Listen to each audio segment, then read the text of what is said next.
Welcome to Gospel Tangents, the best source for Mormon history, science, and theology. I'm Rick Bennett. In our next conversation, we're going to talk about Hugh B Brown and how he was dropped from the First Presidency over the ban. Trying to remember where to go next. I got two or three questions here. I want to do them all. Since we're talking about the apostles, I want to dive back in. I know we talked about that in our previous interview, but when I read your book, it sounded like there was new information that you didn't know 5 years ago. So let me frame it this way. In 1969, Greg Prince tells a story that there was a vote to rescind the ban, and it was unanimous for all present, but Harold B. Lee wasn't there. And I'm trying to remember. And so basically there was a revote, and I remember you said that President Kimball went to President Brown and said, basically, I'm with you, President Brown, but I fear Elder Lee. Yes. And I think that was the genesis for the 69 statement where and it wasn't signed by President McKay because he died a month later, I think it was. Correct. And basically it said, we don't know why the ban is, but God knows. And so then fast forward to 1978, and then the ban is lifted. So I remember the question that I had at the time, and I think at the time you didn't know, was what was Elder Benson's position in 69 and 78? Because when I read that in your book, I was floored to hear, especially President Benson, how he changed. And so can you talk about kind of those two important meetings as well as the 69 statement that was a result of that? Yeah, so there's two events going on here. One would be September of 1969, where Hugh Brown he's a counselor in the First Presidency, and when he was called into the First Presidency in 1961, he gave the brethren fits from the get-go. He is a liberal Canadian. Those are not my words. Those are words he used. In fact, a couple years before he died, he gave an oral history with his son, Ed Firmage, who was a law professor at the University of Utah for his career. Ed passed away a few years ago. And Ed was very close with his grandfather and recognized that his grandfather was a significant, leader. So gratefully, Ed interviewed hours worth of interviews with his grandfather in 68 and 69, 1968, 1969. And a little tiny bit of that interview was published by Signature Books in the late 80s. Oh. That it's the billed as the memoir of Hugh Brown. And the tiny bit of that, it's not a very big book. It's definitely worth looking at. But only a fraction of those dozens and dozens of hours, made it into that book. I have all the hours in the transcripts. Oh, wow. Yeah. So I can tell you what made it in, what didn't. But maybe 5% of the interview made it in that book. So there's a whole chunk that's not. And so Brown was very candid in those interviews, and he told his son, now keep in mind, he's in his late 80s when he's giving these interviews, and his mind is still really sharp, and he said, his grandson, sorry, his mind is still really sharp, and he said to Ed Firmage that I am more a liberal today than I've ever been, and the longer I've lived, the more I believe in the rightness of my Democratic Party. Good thing Ezra Taft Benson wasn't in the room. and so that's what he said. He always identified as a liberal. And so those are not my words, reading his politics. That's how he identified. And so he posed fits for the brethren on two fronts. One was the ban. He never thought it was compatible with the gospel. He never thought it was doctrine, kind of like David O. McKay. And he thought it was just a policy and a practice that began in Missouri that the brethren, Joseph Smith, created to sort of appease Missourians when the Saints went in. They were pro-slavery, and the Saints were, the rumor was they were abolitionists. They were not. And that was Taggart's position, right? It was, well, but Taggart gets, no, it was Fawn Brody's position. Oh, okay. And Taggart's just repeating Fawn Brody. Okay. So she's the first person to create what we call the Missouri thesis, that the ban began under Joseph Smith's tenure to show the Missouri government that, hey, we don't believe in racial equality. Look, we're keeping them out of our ecclesiastical rights. And nobody accepts this thesis today, I might add. It's been thoroughly demolished. Right. As I said a minute ago, the ban didn't even begin with Joseph Smith. But that's what Fawn Brody said, and Stephen Taggart and others picked up on it, including Hugh Brown. So Hugh Brown believed in the Missouri thesis. That was sort of the prevailing thing of the day. So Hugh Brown had been pushing the church to lift the ban, and he pushed for racial equality. He wanted the church to acknowledge the Civil Rights Act of 1964. And of course, the Brethren are pushing back on that. And so when he tries to lift the ban in 1969 with the help of David O. McKay's sons, who are also not in approval of the church's race teachings, they gang up on their father. And there's like three of the boys, and then there's Hugh Brown, and they go to the Hotel Utah. This is in September, and they convince him to ordain a black man to the priesthood. Yeah. Agrees to do it. I remember my jaw dropped on the floor when you told me this. Yeah, he agrees to do it. And his name was? Monroe Fleming. He had worked at the Hotel Utah for 26 years.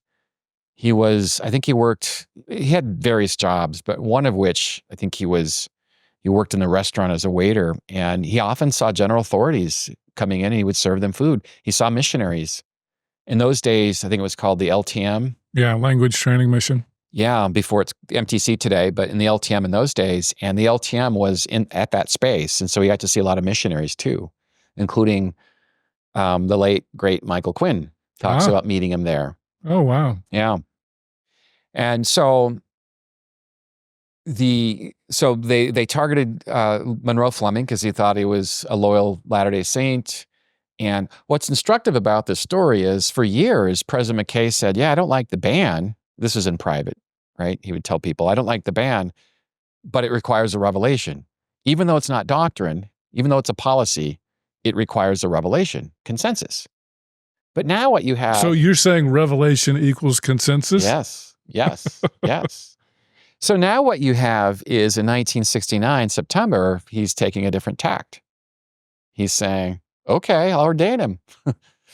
And so there's more to the story that I go into great detail that we don't have the time to cover here. But he agrees to ordain him. And when the word gets out from Harold Lee and others that this is what the president's going to do, he's going to ordain him unilaterally without consensus. And that's what I've learned since our last time.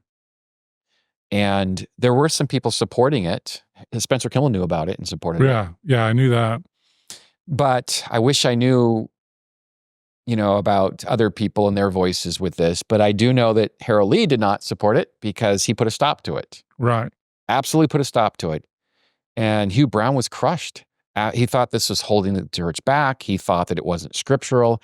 He thought that there was no proof that the prophet Joseph Smith had founded the ban. It wasn't based on revelation. I mean, Brown was a follower of the Benyon Report and the conclusions that they drew. And he was also very close friends with Lowell Benyon. So they put a stop to it, and Brown is depressed. He's really depressed. Brown had struggled with depression throughout his life for reasons we can talk about maybe on a different occasion. Because you're writing a new book about it. Because I'm writing a book about Hugh B Brown. I figured if I wrote about the right wing of the church and Elder Benson, it's only fair that I write about the left wing of the church. So this is sort of, balancing out the universe. And I just hugely admire Hugh B Brown, as I do Marion Hanks. So Brown is depressed. He's upset. He's an older man. There's a lot of context that we're not really talking about, but the BYU athletic protests are harming the church. There are athletic teams that are refusing to play BYU because of the church's racial teachings. There's a federal investigation going on that I'm sure we'll talk about where The feds are investigating BYU for alleged civil rights violations, and they're threatening to close BYU down. I mean, the stakes are high. So Brown's just sick over all of this. And in November, the WAC, the Western Athletic Conference, of which BYU was a part at the time, they're going to have a vote to kick BYU out because of the racism. They're not recruiting black student athletes or black faculty. And so that's another reason why Brown wants to give black people the priesthood. So the Board of Trustees, which is comprised of the brethren, they decide to allow BYU to recruit a limited number of black student athletes to get the feds off their backs and to keep from getting kicked out of the conference. And no, did I tell you that they were just trying to build a Marriott Center and putting all this money into it? And they're worried that they're building this beautiful building that they're not going to have a conference any teams to play in. Right. So in that context, all of that, where they're fighting with the WAC to not kick them out, they agreed to recruit black student athletes. Brown tells the press, the Stanford University press, he says, and this is after Stanford didn't want to play against BYU. Brown says, we're going to lift the ban. This is late November of 69. That's what produces the First Presidency statement on December 5th, 1969, is Brown talking to the press, we're going to lift this thing.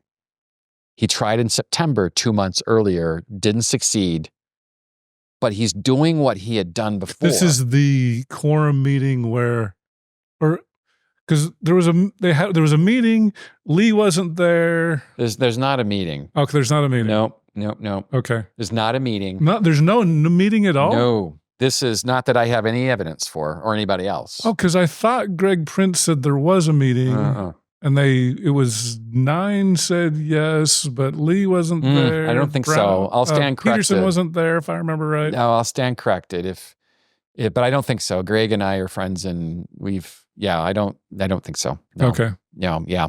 The first person to talk about this was Mike Quinn years ago, but Mike didn't have any details. He didn't know about Monroe Fleming. He didn't have the documents that I have. Yeah. And as far as I know, and again, I'll stand corrected if there's evidence, but I've yet to see evidence that there was a vote. What it was Harold Lee going around telling each of the apostles they had to change their tune. And there was no vote. That's the whole thing about this, is that President McKay thought he could do it unilaterally. After years of him saying it would require revelation, he's changed his tune.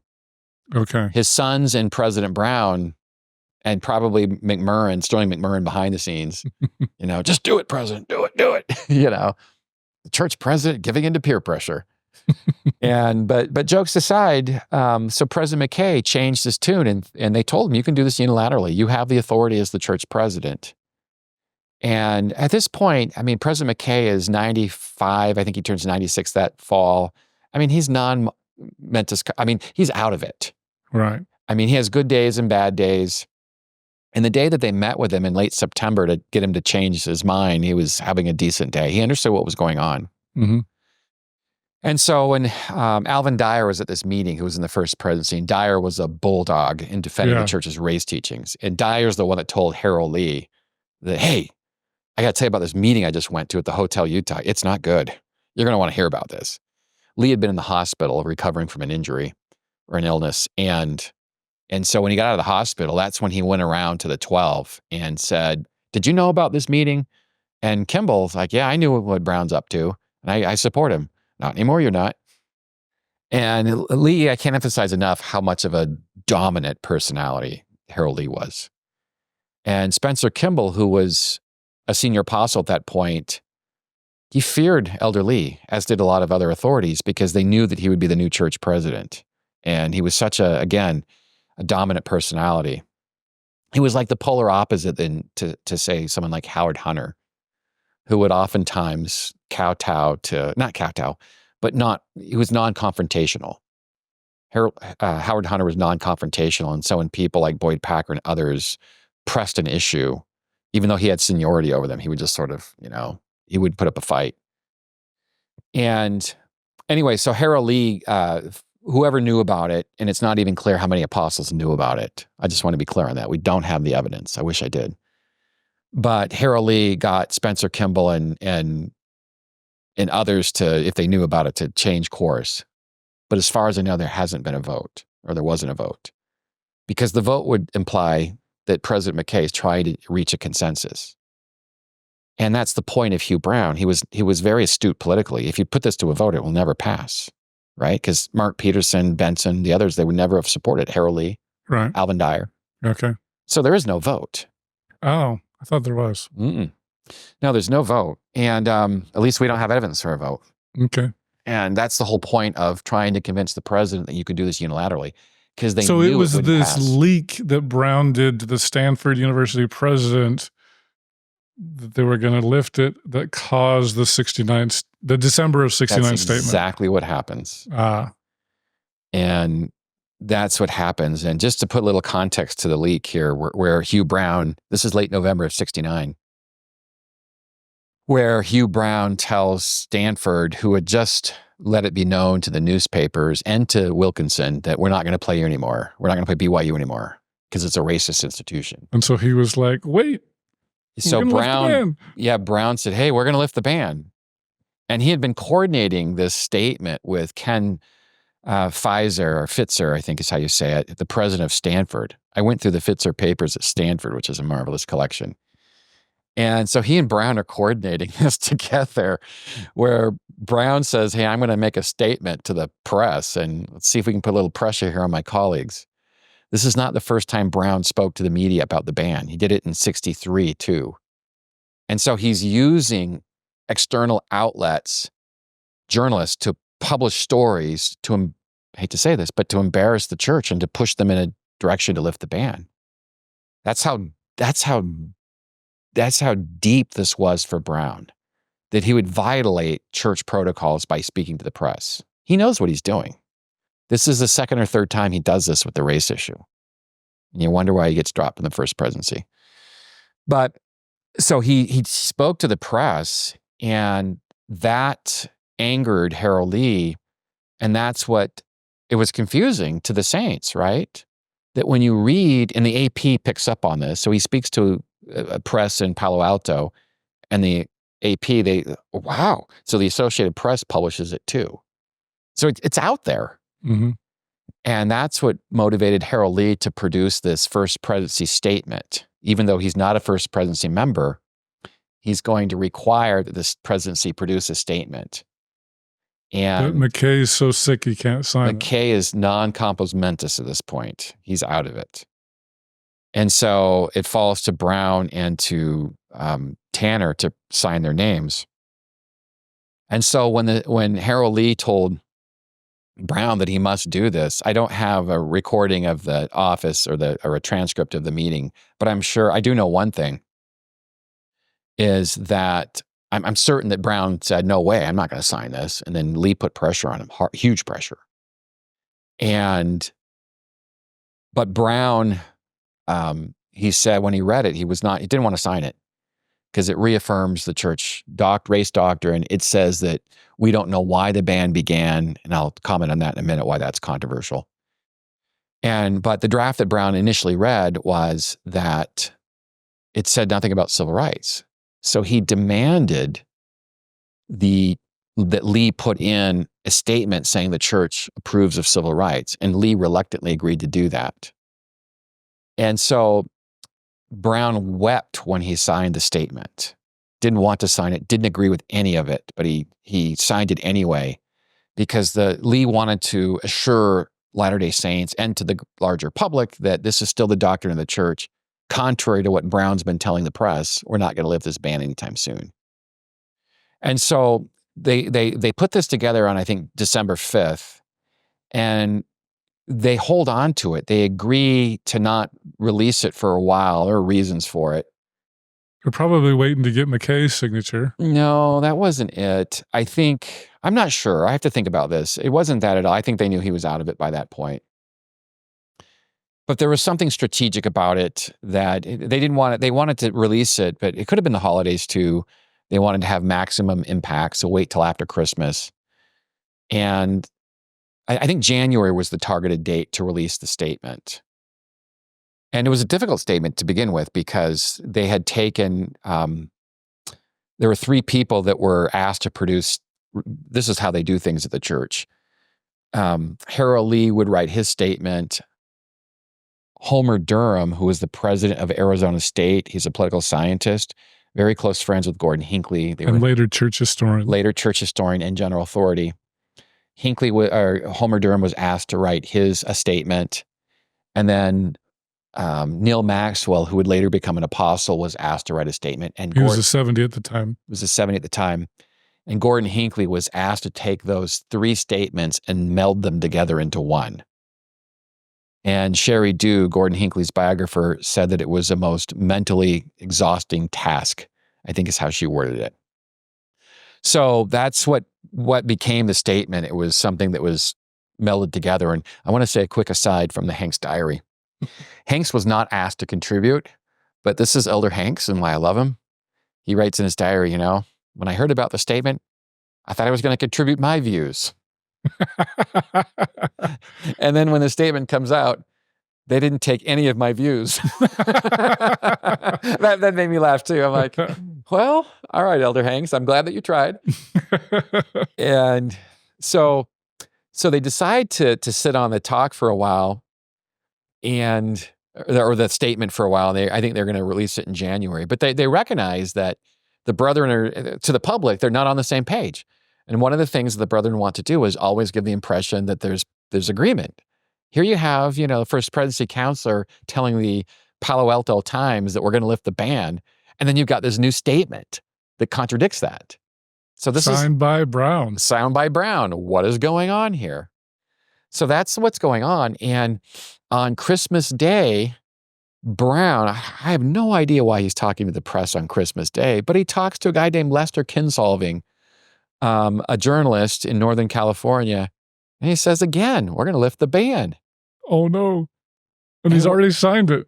Yes. And when Harold, this is how deep this is for Brown. He's risking everything by talking to this reporter. And we're going to lift the ban. Now, this is the 3rd time he's talked to a reporter. First time in June of 1963, the second time in November of 69, and now Christmas Day, 1969. I mean, he's going at it hard. Well, when Kinsolving says that, hey, they're going to lift the ban, he publishes a story that comes out on Christmas Day. Harold Lee explodes in anger, and he fumes to Ernest Wilkinson. He says, quote, "President Brown is talking too much!" Exclamation point. He's angry. And word gets out that Lester Kinsolving and Wallace Turner, with whom Brown had spoke in 1963, and also this New York Times journalist, Turner, was a very close follower of LDS racial teachings. Well, word gets out that the New York Times and the San Francisco Chronicle, where Kinsolving works, they're going to publish the First Presidency statement. Somebody leaks it to him. Gee, I wonder who it is. Now, I want to be clear. I don't have any proof that Hugh Brown sent it to him. Come on. Who else sent it to him? Where would they have received it? It wasn't Elder Lee. It wasn't Elder Hinckley. It wasn't, it wasn't Homer Durham. It wasn't Neil Maxwell. So that leaves, this is like Clue, right? The person in the room with the. So I'm sure it's Hugh Brown. And so he lets it be known that this is, so they get word, the brethren, that this is going to be leaked. The newspapers are going to publish this statement. And so they decide to publish it early in, I think, January of 1970, the same month where David O. McKay dies. And so when President McKay died in 1970, they dropped Hugh Brown from the First Presidency. Yeah. And he's crushed. But he probably wasn't surprised, was he? I mean, I'm sure he was crushed, but he probably wasn't surprised. Oh my gosh, that's the $1 million question. I'm certain that he probably wasn't surprised. But it just shows you that he's willing to risk everything because he believes in racial equality so much. And he really, really, he couldn't sleep at night. He says, quote, "The condition of the church is keeping me up at night." And he's talking about all the race stuff, the federal investigation, the BYU riots. Mm-hmm. He can't sleep. And he interprets scripture differently from the brethren. You know, he called the curse of Cain and the curse of Ham, he called it, quote, gobbledygook. He didn't believe in any of that stuff. Mm-hmm. The less valiant position. He just thought it was tradition that needed to be overturned. So he says in private to his friend, J. Willard Marriott, who wrote him a letter, you know, "Oh, President Brown, I understand they're not going to retain you. I'm so sorry." And Brown gave him a great response. He wrote J. Willard Marriott back. This is in the Marriott Papers at the University of Utah, this letter. And he wrote Marriott back and he said, "Thank you. I will now relieve myself from many irksome duties that I've experienced." And essentially it was a positive letter. You know, "I'll go where the Lord needs me." It was positive. But he's reading and writing in pain. And just about 2 days after he wrote Bill Marriott this letter saying, "I'll go where the Lord needs me," you know, all that stuff, he has an interview which he bears his soul. And in the interview, his daughter's with him. And the interview asked him, the interviewer asked him, he said, "What do you think about Joseph Fielding Smith? Do you support him in his new role as president?" And Brown snaps at him. He says, "He is 93. He's actually 95. He is 95. He is worn out. He is done." That's how he responds. Wow. Turns out he was 93, not 95. But that's what he says in the interview. He's 95. He is 95. He is worn out. He is done. Yeah, he only had a year left, I think, or so. Yeah. So, and the interviewer, of course, you know how interviewers are, right? Journalists, they smell blood in the water, you know. Who would do such a thing? Oh my goodness, they smell blood in the water, you know. "President Brown, do say more." And he does. He says more. He starts talking. Brown, I might add, mostly had a filter on. I've read a lot of his interviews. Mostly had a filter on. There are a few times in interviews where the filter was out and you get this raw emotion. Well, this is one of the times where the filter was out. And he started to say more about his feelings. He had been dropped. He's hurt by this. This very proud general authority. Charles Brown or Chuck Brown or Manly Brown, same guy, different names. But Hugh Brown's son, Chuck Brown, said that my dad was a very proud man. He had a big ego. That's what his son said about his father. And Brown was a magnificent speaker and just really changed people's lives, his gift to connect with the saints. And people would write him, you know, "I heard your conference talk last night. It changed my life." And they would list the 7 ways it changed their life. I mean, really heartfelt. Then I'd read another letter in the church archives. Different sermon, different occasion, different setting. Same thing. "You changed my life. Here are the 8 ways you changed my life." That's the gift that he had to speak. And your listeners can go, not take my word for it, go punch in Hugh Brown YouTube and you'll find some talks. And Well, Profile of a Prophet, which is an amazing Profile speech. of a Prophet's one of his famous ones. God is the Gardener. Right. The Currant Bush. There's a number of them that are classics. And there's a number of lesser known sermons that he gives that are not classics, but he's magnificent. I'm a little biased because I really like him, but I do think that he's one of the church's greatest orators of the 20th century. So you have this proud man, and he's being unceremoniously dropped from the First Presidency. And in this interview in February of 1970, just a few days after the Bill Marriott letter exchange, he gives this raw and uncut interview with this guy and says that, you know, Joseph Fielding's worn out. And then he talks some more and he's telling how he feels. He's not holding back. And his daughter's there. And she says, "Daddy, they're taping this." He snaps at his daughter. "I don't give a damn." Really? Yep. Wow. I mean, he's really emotional and raw. And let me say a couple more things about him, if you don't mind. I'm doing a book on him. I don't mind. Okay. Yeah. So there's a couple things I haven't talked about Brown in public yet, but I'll share a few things with you here today. Love it. So Brown is dropped. He's bitter. And I'm not using that word loosely. He is a bitter human being. His kids recognize it. Daddy, you've got to let this bitterness go, they tell him. So he's bitter. And so when he's dropped and President Smith is ordained the next church president in April of 1970, it's just sort of customary for, the apostles, the brethren, congratulations, President Smith. I'm delighted. I will do whatever you need me to do to build the church. And, that's just sort of customary. Well, Hugh Brown and Zina Brown, his wife, they can't bring themselves to do that. Now, for your listeners who may not know how this works, when the prophet dies, the first presidency is dissolved, and whoever dies, or when the prophet dies, the two counselors resume their seniority in the Quorum of the 12. The new president can retain the old counselors if he chooses. Which he usually does. Thank you. That is a really important detail. Which he usually does. And so in this instance, Joseph Fielding Smith retained one counselor, but not the other. And the official church line was, President Brown's health is bad, so he's going to resume his position in the 12. Well, and this happened recently with Elder Uchtdorf, Happens with Elder Uchtdorf. Yeah. Who is kind of the Hugh B Brown number 2, right? He's Hugh B Brown number 2, and we can talk about, I can speculate a little bit about Brother Uchtdorf in a minute. But so Brown is not retained. The public line of the church is, it's his health. Now, he wasn't in great health, but that's not the reason.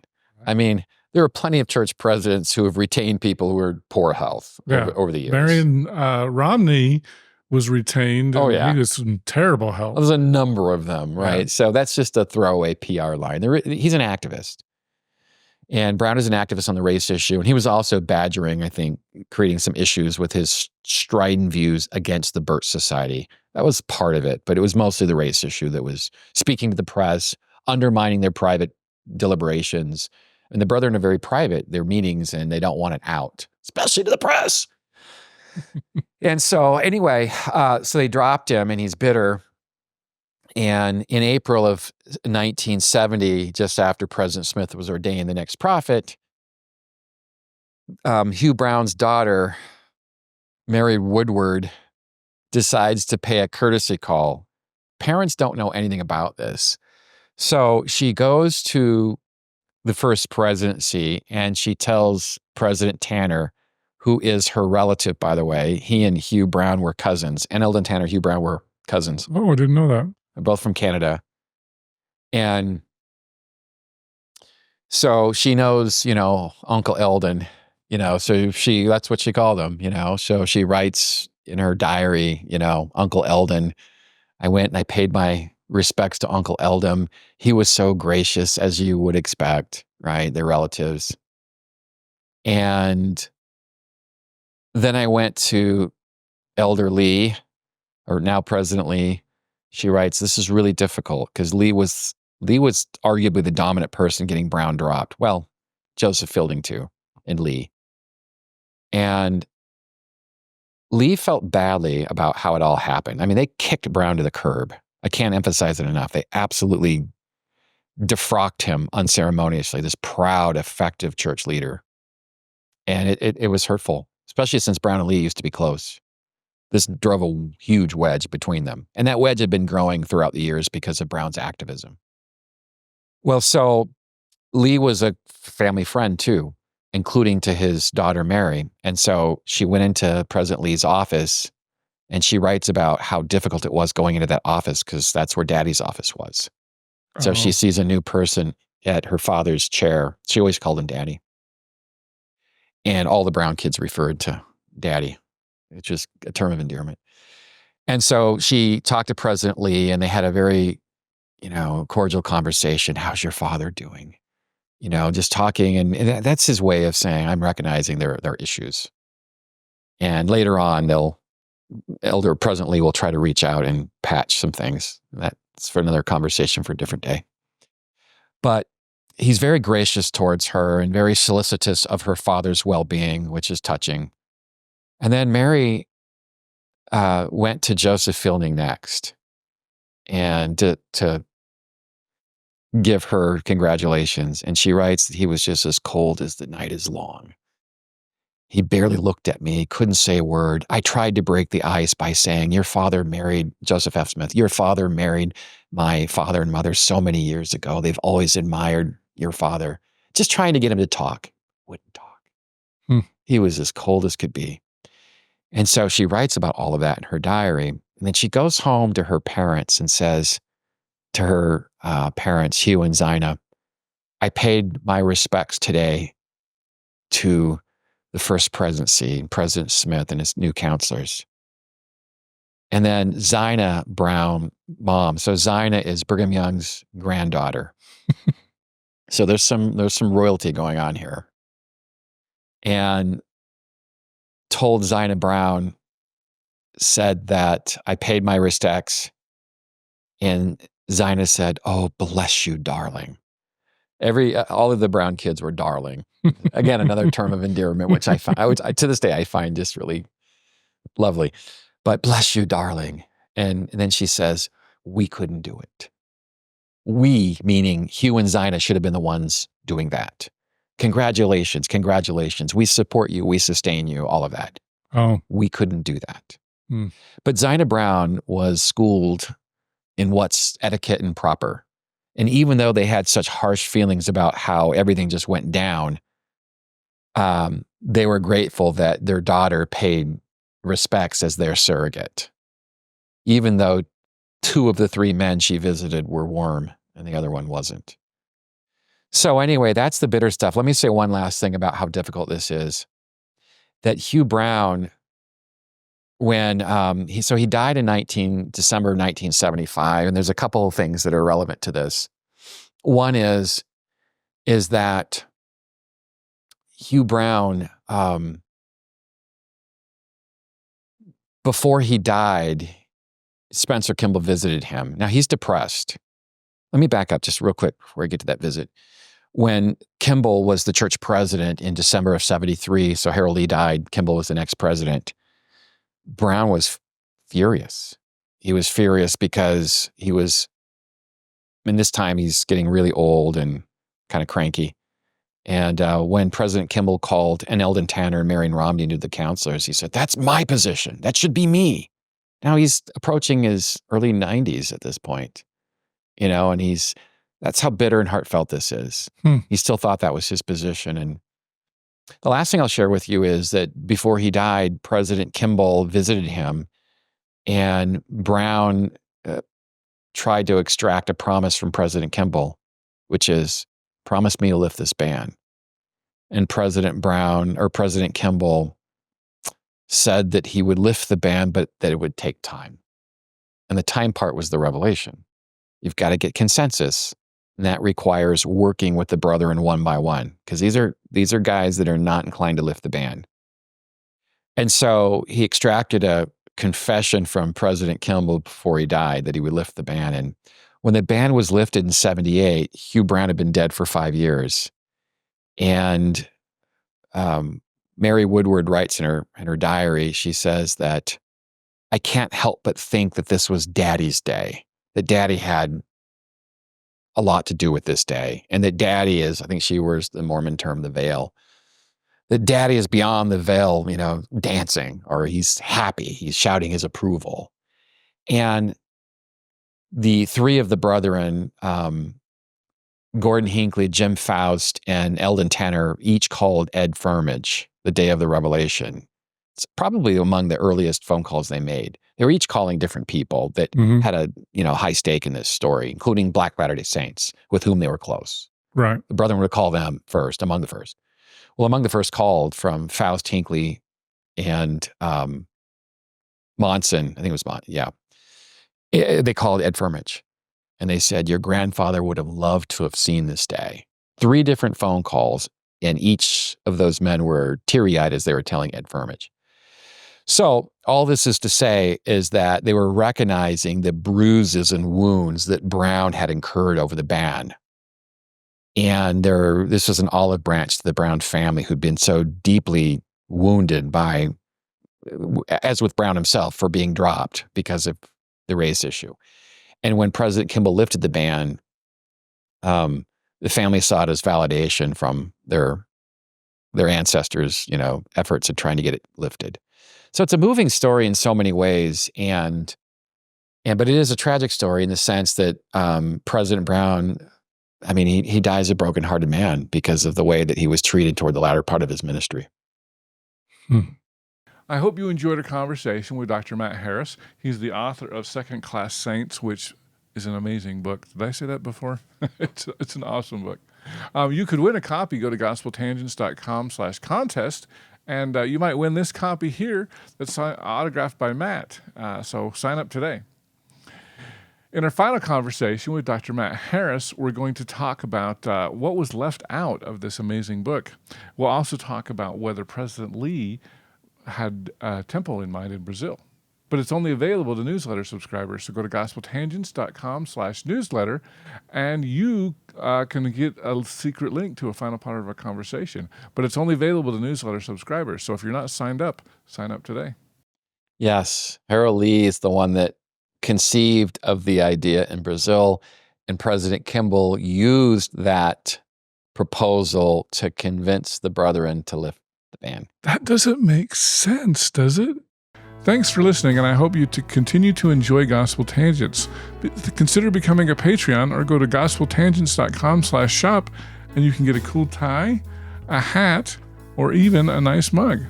You can also get a sweatshirt. So check it out at gospeltangents.com/shop.